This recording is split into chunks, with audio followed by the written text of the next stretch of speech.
Cooking serye ulit tayo mga Mars. Magluluto tayo ng ginisang sitaw at kalabasa. Bali, first time ko nga itong lulutuin para sa mga amo ko. Susubukan ko lang kung magugustuhan nila. Kung hindi, adi wag na tayo magluto sa susunod. Una ko nga ginawa, pinakuluan ko muna yung sitaw kasi medyo matagal maluto. After ko mapakuluan ng kaunti yung sitaw, painit naman ako ng kawali. Tapos nilagyan ko lang ng oil, garlic, at syempre yung meat natin. Nilagay ko na rin yung kalabasa para igisa natin. Lagyan ng konting asin. Tapos takpan natin for few minutes.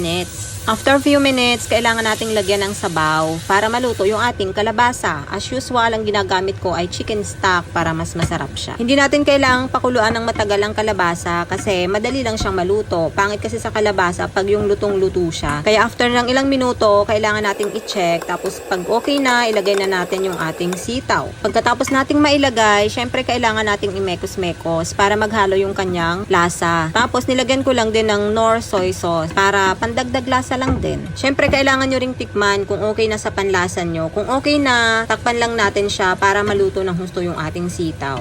Pagkatapos ng ilang minuto, i-check ulit natin. Tapos, mekos-mekos ng kaunti. And ayan, ready to eat na. Thank you for watching!